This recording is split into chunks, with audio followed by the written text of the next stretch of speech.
vrai tournoi pour le coup. C'est ça, totalement. Là, on aura des combats réels puisqu'on a un tournoi qui va se dérouler en plusieurs phases avec des quarts, des demi et des finales. Et donc là, vous pouvez voir à l'écran le sambo. En fait, c'est un peu ce qui se rapproche le plus du MMA en Russie. Et c'est une discipline qui est pratiquée par l'armée et par de nombreux adhérents un peu partout dans le monde. Donc les règles sont un peu similaires à celles du MMA puisqu'on a le droit de frapper l'adversaire, de l'amener au sol, de le soumettre, de lui envoyer des coups dans quasiment toutes les parties du corps, sauf les parties interdites. Et on a le droit d'utiliser tous ses membres, donc les pieds, les poings et aussi même les coups de tête comme vous pouvez le voir. On voit le scoring là. Donc chaque coup franchement porté au visage ou au corps peut rapporter des points, les coups de pied qui vont compter double. Donc le but c'est de varier et d'aller chercher la difficulté aussi. Totalement, le but c'est d'essayer d'avoir un maximum de frappes, de marquer le plus de points possible dans un temps imparti et le gagnant remporte le combat. Ouais, alors le grand maître de la discipline, moi je pense tout de suite à Islam Makhachev à l'UFC qui est pour moi le plus grand représentant. Est-ce qu'il y a d'autres noms qu'on connaît qui peuvent être associés au sambo? Oui, totalement. On sait aussi que justement avant Islam Makhachev on avait un autre champion originaire de Russie qui s'appelait Khabib Nurmagomedov qui lui aussi est un pratiquant de sambo et un grand champion de sambo. Et encore plus avant pour ceux qui suivent les arts martiaux mixtes depuis un long moment, on a eu Fedor Emelianenko, l'un des plus grands combattants poids lourds de tous les temps en MMA qui s'est illustré avant dans le sambo. Ouais, j'aime beaucoup ce qui a été fait autour de l'aspect visuel là, ça me fait mes premières heures de Street Fighter là. C'est ça, et on voit du coup que comment le système de pointage est effectué. On a un temps imparti, on a des points qui sont marqués au fil des frappes et des tentatives d'amener au sol des différents protagonistes. Et du coup on a un nombre de points à atteindre dans un temps imparti. Et là pour l'instant ça devrait tourner du côté bleu malgré une belle maîtrise au sol.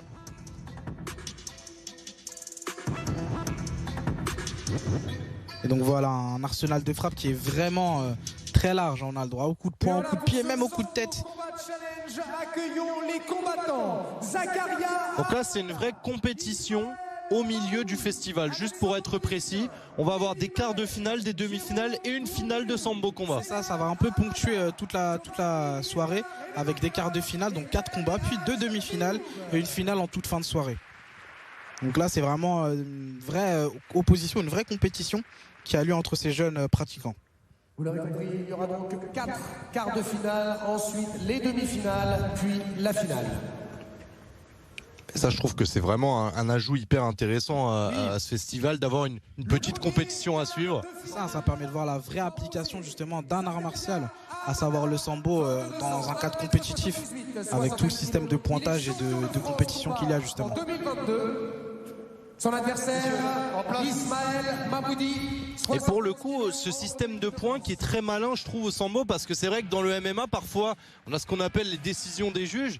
Et comme le système de scoring n'est pas forcément très objectif, il est même totalement subjectif, c'est vrai que le sambo a cette qualité en plus d'avoir un scoring avec des points très précis. Totalement. Là où dans le MMA, c'est le nombre de frappes, mais pas vraiment compté, mais de manière significative, l'agressivité, le contrôle de la cage qui est mis en avant et qui est valorisé par les juges. Là au sambo, on a vraiment un pointage avec justement des arbitres juges qui assurent justement de compter les points en fonction des frappes et des amenées au sol qu'il y a. Et là déjà, on a une amenée au sol qui va être scorée pour le coin bleu.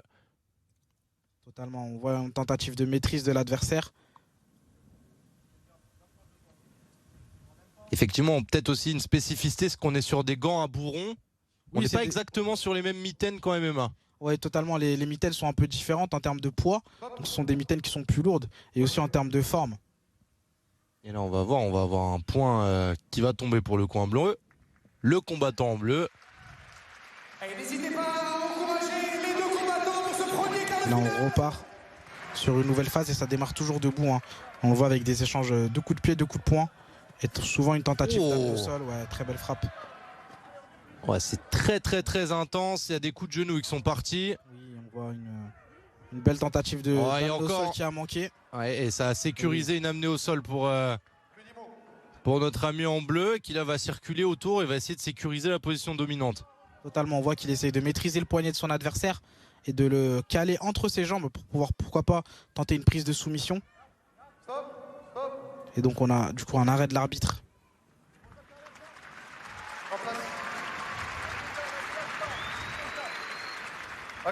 Et l'arbitre qui a un micro idéal pour savoir un petit peu comment est-ce qu'on score et comment lui va contrôler ce combat. Totalement, et c'est des combats très courts, c'est sur 3 minutes. Donc ça peut aller très vite et c'est pour ça qu'on a une aussi haute intensité avec des frappes, totalement des très belles frappes. Ah, et à chaque fois on a peut-être un... Et là on a une tentative de clé de bras, oui. Un très beau travail. Alors la clé de bras, on n'est pas du meilleur angle là, mais on sent qu'il est isolé ce bras. On aura peut-être un abandon de il combattant rouge. Abandon. Il a tapé. Victoire par soumission. Incroyable. Très belle performance. On a une très belle amenée au sol qui a ensuite enchaîné sur une soumission.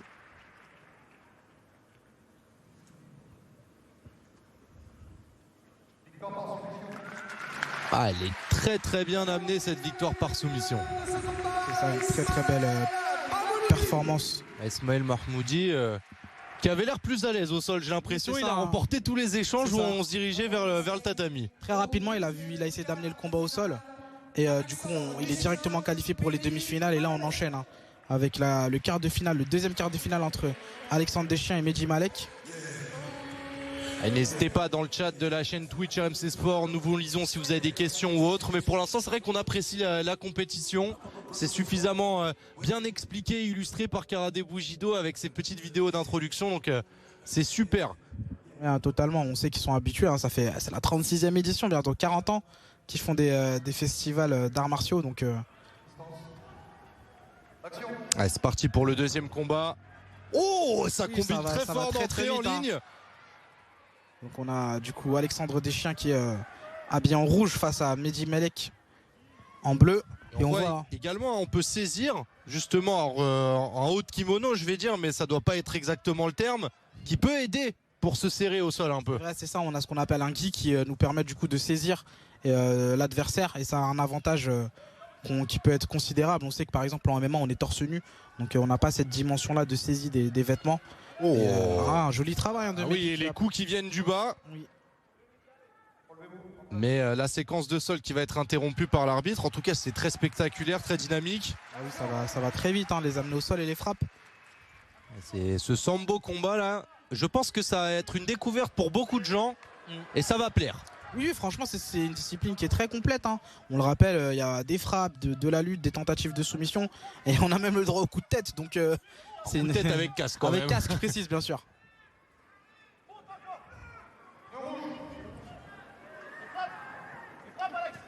Oui, un beau retournement de la part de Mehdi Malek qui a réussi à reprendre le dessus sur son adversaire et qui l'assène de quelques frappes. Et voilà, le but c'est d'essayer de marquer le plus de points possible dans le temps imparti. Alors, est-ce qu'en compétition professionnelle, Kabir, on a aussi cet équipement avec casque, etc. Non, pas de casque dans les compétitions professionnelles, mais les règles sont similaires avec des frappes en plein contact, ce qu'on appelle du full contact. Et donc ensuite tout l'aspect justement frappe au visage, amené en lutte. Oh, c'est très bien fait ça, l'enchaînement. Oui, très beau travail de la part de Mehdi Malek qui, même s'il est en dessous, arrive à asséner pas mal de frappes à son adversaire. Ouais. Un peu à la manière d'un Jiu-Jitsuka brésilien qu'on a vu un petit peu plus tôt. Exactement. Très actif sur le dos. C'est ça, totalement sur le dos. Être dangereux sur le dos, c'est une qualité qu'on retrouve chez les Jiu-Jitsuka. Donc plus que quelques secondes avant la fin de ce combat et on voit un combat de haute volée entre les deux. On voit ce jeu de jambes aussi, il y a un vrai travail de fausse piste. C'est ça, totalement un travail de feinte. Oh, et changement de niveau sol, oui, joli. Là on a Alexandre Deschiens qui arrive à récupérer la jambe de son adversaire. Tandis que Mehdi lui va tenter, voilà. Il a tenté la rubber guard, il a tenté de l'enfermer entre ses jambes. Totalement, et là il va peut-être tenter de mettre en place ce qu'on appelle un triangle. C'est-à-dire utiliser ses jambes pour enfermer la tête de son adversaire et l'étrangler. Mais on a Alexandre du coup Deschiens qui arrive à sortir de cette posture et regagner le dessus en termes de lutte. Une position plus dominante pour Deschiens, mais beaucoup plus d'activité pour le combattant en bleu. Ouais, Mehdi Malek qui profite justement de son explosivité malgré sa différence de taille pour se rapprocher de son adversaire et l'amener au sol. Oui, un joli coup de genou, une amenée au sol. Et on voit souvent le combat essayer d'aller très rapidement au sol. Et là on a commencé, je pense, à taper un peu dans le réservoir. Oui, c'est ça, on est dans les dernières secondes du combat et donc les phases c'est très énergivore, hein. Comme on l'expliquait pendant la démonstration de MMA, les changements de niveau, c'est vraiment quelque chose de très énergivore. Passer de debout à au sol avec de la lutte, de la contraction musculaire et tout ce qui va avec, c'est vraiment pas évident. Là, on envoie les dernières salves pour essayer de finir fort. La fin bon, ça devrait tomber pour Monsieur Malek, je pense, celui-ci. Oui, à voir la décision des juges.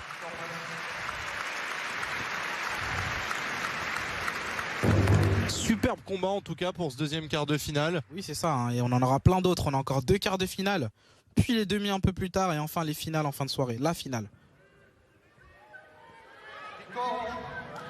Point rouge, ok. Oh, c'est pas forcément la physionomie qu'on avait et pour le coup ça c'est peut-être aussi notre habitude de consommer du MMA. Totalement. Et on n'a peut-être pas la science du scoring de points qui était en faveur du combattant en rouge du coup. Ça, il y a peut-être justement un travail au sol qui a été plus valorisé par les juges. Et donc là on voit que ça a payé pour Alexandre Deschiens qui a remporté ce combat et qui se qualifie directement pour la demi-finale. Alors Kaby, on a des questions pour toi sur le chat de la chaîne Twitch RMC Sport. Est-ce que le sumo est prévu cette année? Moi, dans le fil conducteur que j'ai pas le sumo malheureusement. Il y a plusieurs autres disciplines qui seront là, mais pas de sumo cette année. Son adversaire dans le coin bleu, 19 ans, 1m70, champion de France Espoir, combat 2022, Ziad Hamada. Ok, et donc coin bleu, vous voyez Ziad Hamada face à Jérôme Douarinou. Et donc, petite anecdote, on rappelait que le sambo c'était un art martial et une discipline qui était pratiquée par de nombreux Russes. Mais même le président Vladimir Poutine justement s'est illustré dans des compétitions de sambo avant de s'engager dans la vie politique. Et là on voit un combat qui commence debout avec une amenée au sol qui a été contrée par Ziad Hamada. Est-ce qu'on peut parler de sport traditionnel vraiment russe, puisque on parle du président, on parle de beaucoup de personnes finalement. Culturellement un sport qui est très très fort en Russie. Oui, c'est honnêtement en termes de sport de combat, c'est le sport national. C'est celui qui est le plus représenté en Russie et même à l'international justement. On le voit avec les différents combattants qui s'illustrent dans d'autres organisations comme l'UFC. Oh, on a un très très gros passage là. Ouais, oui, il y a Jérôme Douarinou qui envoie pas mal de frappes et on entendait il était beaucoup plus expérimenté que son adversaire qui a tout juste 20 ans. Oui, on le sent tout de suite, hein, beaucoup moins de recul sur les frappes. Son adversaire qui était encore ce réflexe de tressaillir un petit peu dès qu'il y a un coup qui part. Ça, totalement, techniquement, qui est un peu dépassé peut-être par les frappes. Et là, on voit aussi un avantage physique avec un Jérôme Douarinou qui tente de saisir le bras de son adversaire pour le retourner. Ouh, et la tentative de attention soumission entre les jambes, c'est pas mal ça. Oui, ça va peut-être passer. Et on sent qu'il est calme, hein, il décompose le geste, il l'améliore petit à petit, regardez. Il essaye de retourner le coude de son adversaire pour le pousser à l'abandon, mais on a Ziad Hamada qui arrive à résister et qui essaye de sortir de cette posture. Qui est très lax, hein, sur son bras, parce que là on voit que on n'était pas loin du point de rupture. Ah oui, totalement, et là on a eu une interruption d'action. Et on rappelle, hein, c'est un tournoi règle semi-officielle amateur, on va dire, avec quart de finale, demi-finale, finale. Pas une compétition officielle, mais le fait d'avoir ajouté une dimension de compétition dans le festival. C'est ça, totalement, et de montrer une application réelle, entre guillemets, ou en tout cas plus proche du réel de différents sports de combat comme le sambo. Et donc là, pour cette quatrième quart de finale, on a une opposition entre Giovanni Keta, René Mandraf et Elani Hadjmihoub que vous voyez à l'écran. Dernier quart de finale de ce Sambo Combat Challenge.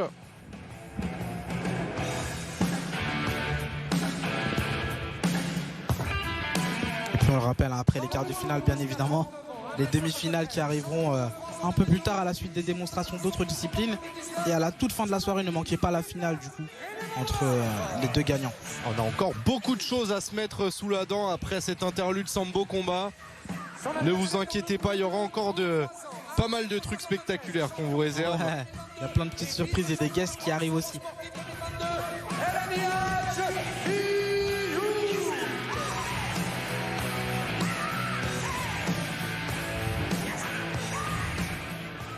Et on repart pour la quatrième et dernière opposition de ces quarts de finale en sambo.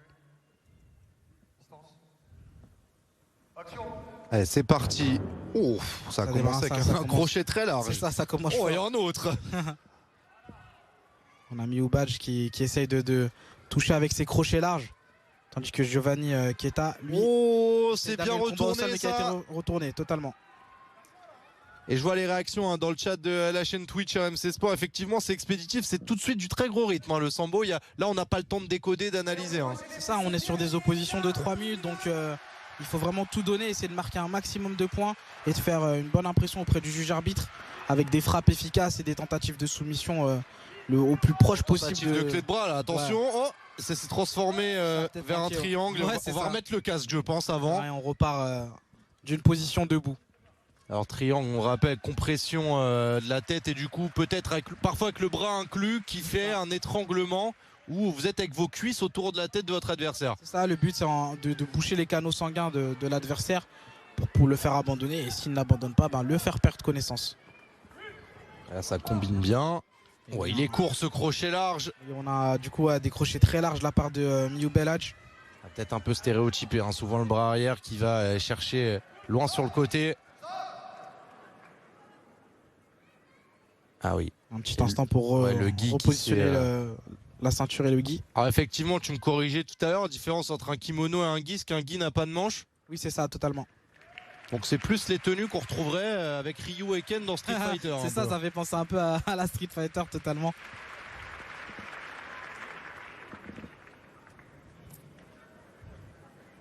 Et ça, on y retrouve des points communs aussi qu'on peut avoir avec le Muay Thai que tu connais bien, Kabir. On prend le temps de remettre en place tous les... Oui, et parfois c'est une bonne opportunité pour reprendre du souffle. On en connaît justement dans les compétitions qui se plaignent avec le casque, pour qu'on remette leur casque et qui reprennent un peu de souffle. C'est toujours avantageux. Oh là là, l'énorme takedown. Très belle amenée au sol. Ah là, il l'a soulevé au-dessus de la tête pour le renverser. Ah oui, ça très impressionnant. Ouais, super impressionnant et ça vaut des points, ça marque beaucoup de points. Et on entend le public qui est très enthousiaste après une prise aussi spectaculaire.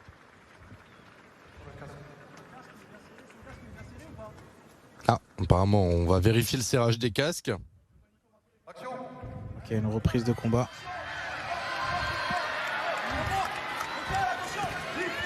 Voilà, avec chaque fois, on a très vite ces phases de saisie debout qu'on appelle clinch.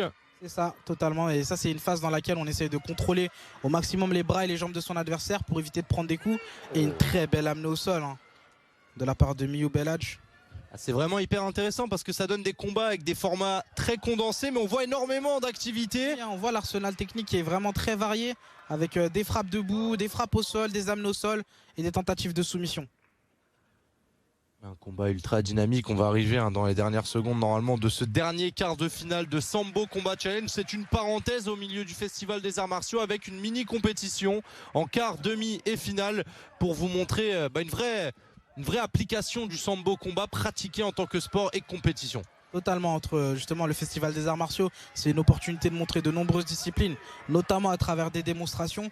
Mais là, ce qui est nouveau, c'est qu'on intègre une compétition de sport de combat pour montrer vraiment l'application de cette discipline, le sambo, qui est, on va dire, un cousin un peu du MMA moderne, avec tous les aspects de frappe, de lutte et de tentative de soumission qu'on a. Alors, on m'a parlé d'un autre sport qui devrait être au programme, c'est l'évolution combat. Avec un commentaire qui me disait, tu vas voir Sacha, c'est encore plus complet que le MMA. Alors je me demande comment c'est possible. Et je sais pas si c'est au programme, mais alors on m'a glissé ça à l'oreille, on va vérifier. Et là on voit la décision. La décision du coin bleu.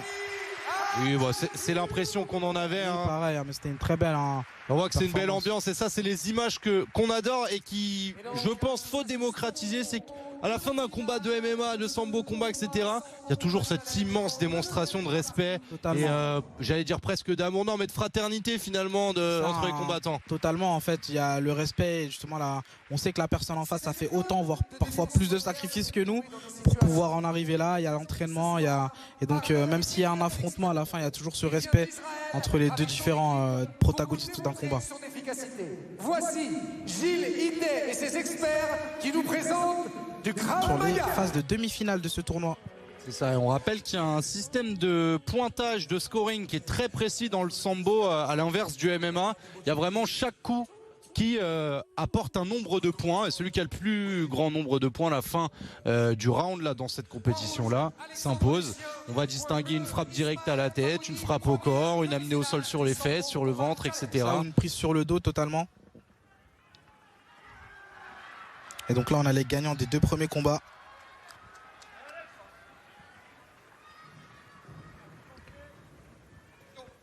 Sur votre gauche, Alexandre Deschiens. Et avec le gui bleu, Ismaël Mahmoudi. Oh, pas mal ça, attention. Passage au sol, on a le dos pour Mahmoudi et les frappes. Il a été très efficace. Hein. Il a su retourner son adversaire, il lui a envoyé assez de frappes pour pouvoir reprendre l'action.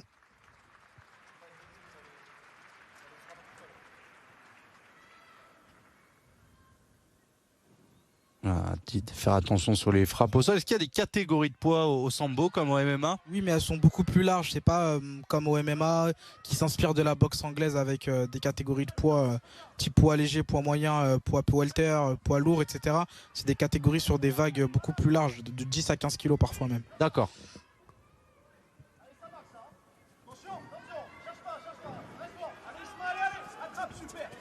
Donc là on voit un travail, hop, amené au sol.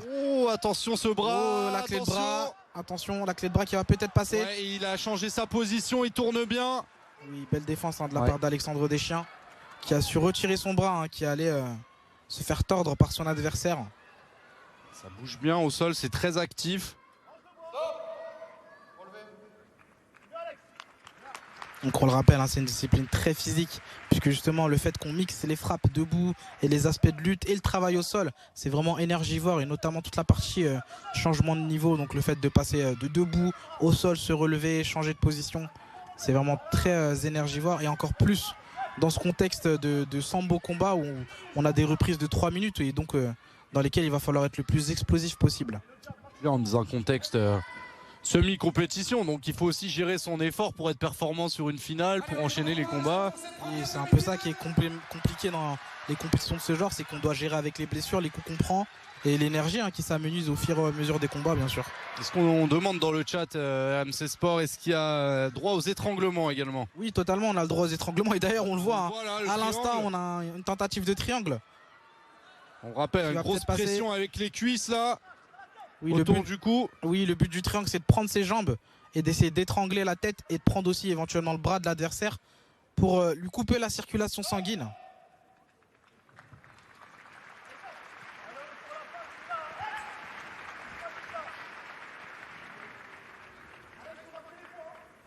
Et donc on entre dans la dernière phase de cette demi-finale. Alors on est sur la toute fin du combat, il faut aller scorer les derniers points. Je dirais léger avantage sans doute pour Mahmoudi. Oui, je pense aussi, puisqu'il a réussi à être quand même pas mal efficace, à la fois debout mais aussi au sol. Oh, tentative de balayage. Qui a manqué.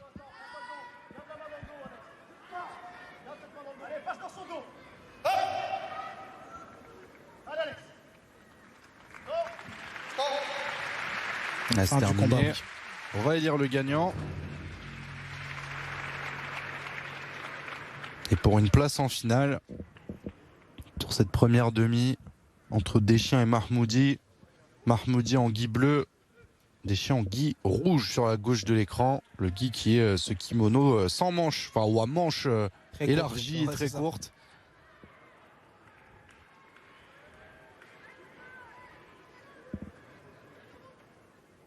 À la décision des juges. Mahmoudi qui s'impose.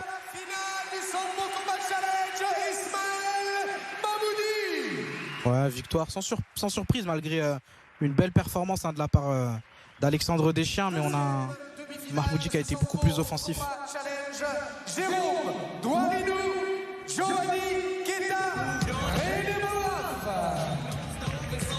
Donc là pour cette deuxième demi-finale,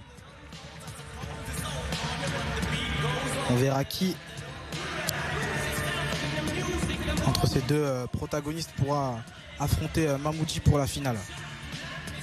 Ouais, qui depuis le début, je trouve, s'affiche un peu en favori. Est hyper actif, très efficace au sol. Il a été très dominant dans le premier combat, et le deuxième, c'est un peu une confirmation. de son style qui est offensif, malgré souvent son écart de taille avec ses adversaires. Mais là, il a réussi à vraiment bien gérer. Et Keita contre Douarino, Douarino à gauche, Keita à droite.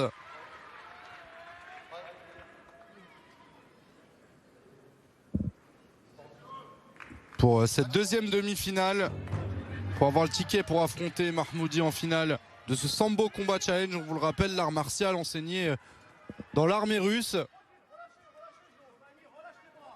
Cousin proche du MMA, comme vous l'a dit Kabir, pratiqué par de très grands noms de la discipline. Khabib Nurmagomedov, Islam Makhachev, Fedor Emelianenko. Et là on le voit, hein, on a une belle offensive de la part de Jérôme. Ouais, de la bonne défense, il va se retrouver sur le flanc. Douarino.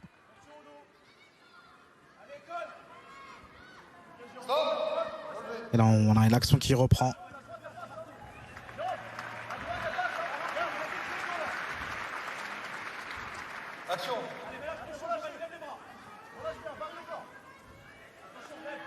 Ouais, tentative de low kick, bien esquivé. Il y a Keita qui est plutôt dans le contrôle, tandis qu'on a un Douarino qui lui envoie beaucoup de volume, beaucoup de débit. Avec ses pieds, ses poings, on le rappelle, on a le droit au pied, au poing, au genou.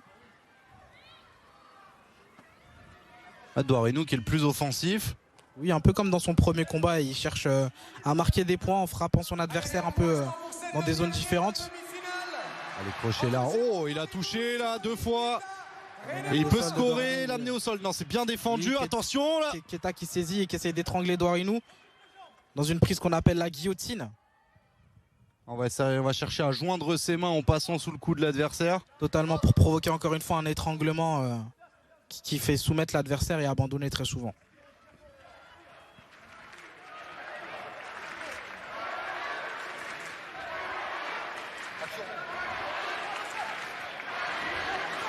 Oui, on a un Douarino qui est assez précis, hein, qui arrive à toucher très souvent et qui contre Keita avec des frappes en ligne.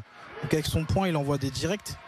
Mais on a un Keita qui arrive rapidement à mettre son adversaire au sol. Ouais, mais qui n'arrive pas à le mettre sur le dos ou sur le ventre. Du coup, il ne score pas forcément de points là-dessus. C'est ça, il a l'air d'utiliser son avantage physique en lutte pour le mettre au sol. Mais derrière, il arrive peut-être effectivement difficilement à capitaliser sur cette amenée au sol et à dominer son adversaire derrière. Il restera un petit peu de temps dans cette deuxième demi-finale de Sambo Combat pour aller décrocher son ticket en finale face à Mahmoudi.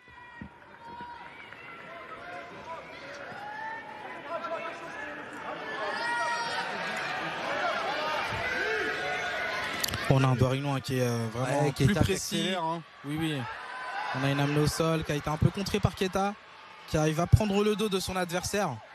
Il faut qu'il fasse attention, hein. Il y a beaucoup de possibilités, voilà, telles que l'étranglement qui peut être exécuté. Il passe par-dessus là, très bon changement de position. Oui, c'est propre, hein, le travail des deux combattants. On sent le travail, toute l'expertise, tous les entraînements, hein, qui portent leurs fruits en compétition. Et la défense Douarino qui consiste à entourer, isoler une jambe avec ses propres jambes. C'est un crochet. Pour éviter que son adversaire progresse sur lui au sol. Là, on a la décision des juges. On aura le finaliste, le deuxième finaliste de cette compétition, le Sambo Combat Challenge.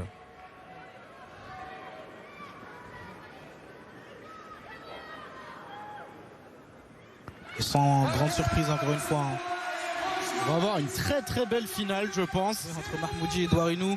Ça va vraiment être explosif, hein. Ces deux combattants, ils ont pu gagner justement en envoyant beaucoup de débit, des frappes très rapides et très puissantes. De ce Sambo Combat Challenge, Ismaël Mahmoudi, Jérôme Douarino, que nous retrouverons un petit peu plus tard dans la soirée. Le kung-fu traditionnel chinois, ses techniques à main nue et ses armes longues. Les 2 maîtres de l'école Dragon Tigre nous font ce soir une démonstration avec les armes anciennes traditionnelles. Et là vraiment, et oui, hein, qu'on a pu voir depuis le début de cette soirée avec des phases de quart de finale, de demi-finale et de finale. Et là on a une opposition entre Jérôme Douarino et Ismaël Mahmoudi.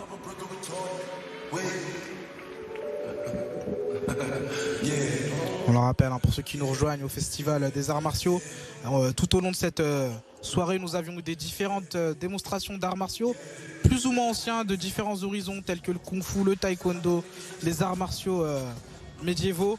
Et tout au long de cette soirée, on a été ponctué par des combats, une compétition de Sambo Combat Challenge, donc le cousin en gros du MMA, une discipline dans laquelle les frappes, la lutte et les soumissions sont autorisées. Ouais, la pratique rendue populaire par Khabib Nurmagomedov, Islam Makhachev, Fedor et Emelianenko dans le MMA. Une ceinture derrière hein, qui va être remise. Ah oui, c'est vraiment une compétition réelle avec des pratiquants qui se sont entraînés dur justement pour la préparer. Et on voit, ça commence sous les chapeaux de roue avec un gros travail de la part de Mahmoudi qui met son adversaire au sol, qui tente de le maîtriser, qui envoie beaucoup de frappes. Oh là là, Douarinou qui essaye tant bien que mal de sortir de cette position. Mais là, il a regardé le Viet Vodao là. Ouais.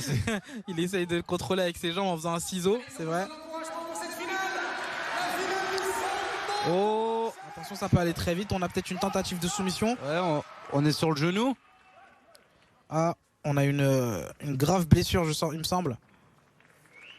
Ah oui, il a totalement été étouffé, hein. Il est tombé dans les pommes. Hein. Ah oui, d'accord.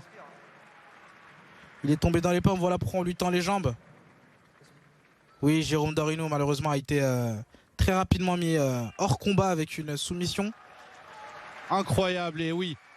Les applaudissements du public. Il n'y a pas intention de nuire hein, de la part de Mahmoudi du tout. Et c'est pour ça qu'on le voit et que c'est le premier à l'aider à se relever. Ouais, c'est des très beaux gestes qu'on aime voir avec du respect et du salut. On a un Douarinou qui comprend pas trop la situation, mais j'espère qu'on aura un replay pour que vous puissiez voir. Il demande un petit peu ce qui se passe. Mais en fait, il a été pris en ciseaux et étouffé par les jambes de Mahmoudi. Ça allait très vite. On le voyait hein, depuis le début de ce challenge, Mahmoudi très à l'aise sur les soumissions. Oui, totalement.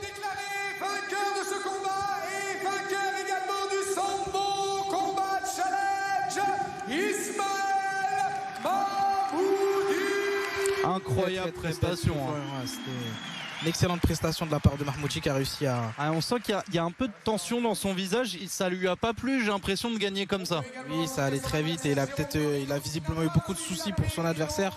Mais il a l'air d'aller mieux. Il est incroyable. Ah, si sur le chat RMC Sport, je peux avoir des GG pour les deux combattants. Et pour même l'ensemble de tout ce qui se passe durant ce festival, 36e festival des arts martiaux en direct de l'Accor Arena. On arrive sur la toute dernière ligne droite. C'est ça. On a dans le chat Farah qui nous dit un combat faramineux. 6e festival des arts martiaux, s'il vous plaît, veuillez accueillir comme il se doit l'organisatrice de ce festival des arts martiaux, Madame Ghislaine Marissa. Ah, ça je pense qu'on peut aussi le saluer parce que c'est un superbe événement qu'on est en train de vivre là sur BFM Île-de-France et sur la chaîne Twitch RMC Sport. Incroyable événement accompagné par Karaté Bushido qu'on salue chaleureusement également. Et on se régale de ce qui se passe. C'est pas fini, on le rappelle, il nous reste encore une dernière prestation pour le clou du spectacle. Ah, ça c'est moi je l'attends depuis le début hein. Dès qu'on a su qu'on allait faire ce festival là, je pense que c'est le premier truc sur lequel on a échangé. Est-ce qu'on leur dit ou est-ce qu'on leur dit pas, Kabir? On va donner un indice, on en a eu un petit peu tout à l'heure avec les espoirs de l'équipe de France. Mais là on aura un super show pour conclure et clôturer cette magnifique soirée. On va le faire en devinette. Art martial de Corée du Sud. C'est ça. Spécialisé dans les coups de pied. Si vous jouez à Tekken, vous prenez Warang. Vous savez de quel art on parle. Retour, allez on le dit, retour du taekwondo pour clôturer le festival des arts martiaux. Ne clignez pas des yeux comme tu dis Kabir, ça va être très impressionnant. Oui, c'est une discipline vraiment spectaculaire avec beaucoup de coups de pied, beaucoup d'explosivité. Et là ça va vraiment être spécialisé justement dans la dimension là. On a eu une présentation un peu de la discipline au global plutôt. Et là c'est vraiment dans la dimension spectacle. Jérôme Douarinou, Ziad Arana, Giovanni Keta, René Morov et Elias Mioub. Un grand bravo à tous les combattants qui ont participé à cette compétition. Ils nous ont vraiment donné du beau spectacle.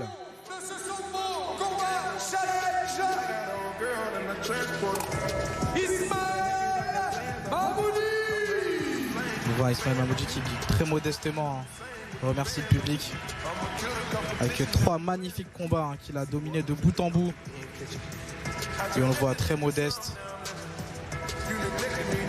En tout cas, un grand bravo à tous les participants. Et je pense qu'avec cette diffusion-là, ça va donner envie à énormément de gens de se précipiter déjà sur les places de l'édition de l'année prochaine. Un événement familial, on le rappelle, qui est destiné à tout public, que vous soyez néophyte ou pratiquant même d'arts martiaux. Totalement. Le but, c'est de mettre la lumière sur les différents arts martiaux qu'on a un peu partout dans le monde. Et c'est vraiment ouvert à tous, petits comme grands. Nous allons assister à une incroyable démonstration réalisée. Alors là, c'est Showtime, Kabir. Ah oui, là, Le Taekwondo Show. on a le Taekwondo Show.